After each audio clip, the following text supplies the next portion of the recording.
and Ajanta for this beautiful opportunity to be in front of such a galaxy of delegates. My talk is on compromise capsule, the zen of gentle surgery. It is said the great surgeons do not succeed because they are more forceful. They succeed because they are almost invisible in the amount of force they apply. And this applies to when you're operating on a compromised capsular bag. See, our concepts in the last 10 years, after understanding the biomechanics, have changed so much. Like earlier philosophy in compromised capsular bag was aggressive hydrodissection, which has been totally replaced by minimal hydraulic stress. Complete cortex cleanup at all costs is replaced by leave safe cortex behind. Like when we did late CTR, waiting for most of the epinucleus and cortex to come out, is replaced by earlier support strategy. And obviously, fight for in the bag all the time is replaced by alternative uh, fixation strategies to be accepted. See, when I was going through the net to prepare for this, I found out this very interesting. They say in a compromised capsular bag, let's take all the zonular, strength as 100 units. Most of these steps that we use in cataract surgery, which may not matter in a normal eye, but in a compromised capsular bag, they matter a lot. In a sense, even a simple hydrodissection, when you do forcefully, it'll deplete 10 of your, the points out of 100. Rotation of the nucleus will cost you around 20 units. Phaco manipulation would be around 15. Cortex aspiration, which otherwise looks innocuous, will cost you almost 25 units out of 100, and the sudden chamber collapse will cost you around 40. That means if you can be gentle in doing cataract surgery, every step in cataract surgery will really matter. There are a lot of forces that apply during cataract surgery which don't matter in the normal cataract, but when you're doing capsular exercise, the tractional forces come into play. When you're doing forceful hydro, it's a fluidic force. When you're doing every step of echo, there's a rotational force. And you know, this way, every step will really cost you. So before you start your exercise, you obviously look for pseudo exfoliation and all the things that you are worried about, including shallow and asymmetric chamber depth. And the initial whispers from a compromised capsular bag when you're about to start your exercise, whether the entire lens is moving, excessive capsular wrinkling, or radial folds, eccentric lens displacement, and after you're done your exercise, the sudden enlargement of exit, all these go on to say that you are dealing with weak zonules. See, the capsular exercise is a first stress test of the compromised capsular bag.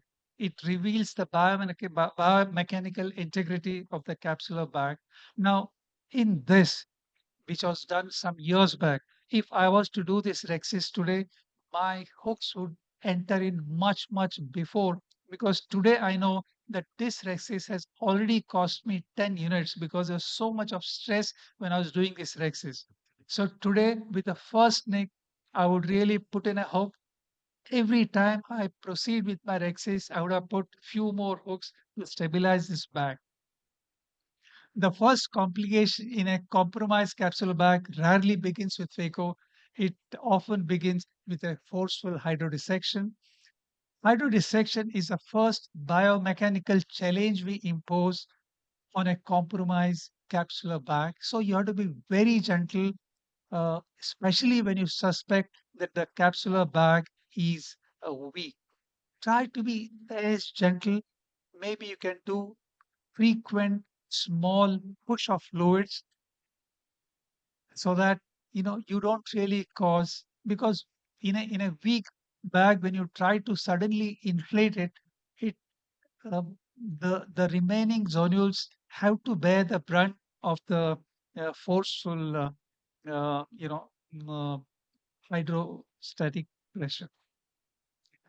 Now, unlike in a normal cataract, we have different or differing objectives when you're doing phaco surgery. In a routine surgery, your hydrodissection should give you complete nuclear mobility, but in a compromised bag, you want safe nuclear separation with minimal capsular stress because the end point is safe cleavage and not effortless rotation, which we want in a normal case.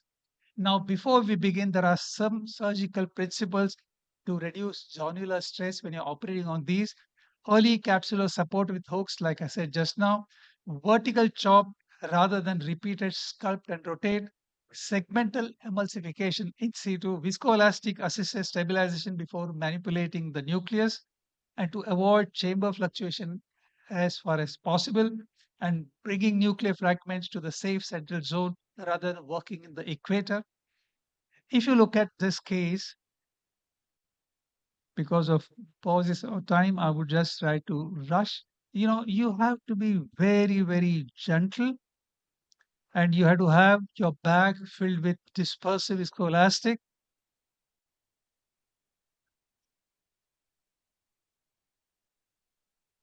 And after you have done your gentle rexes, even your hydro has to be very gentle.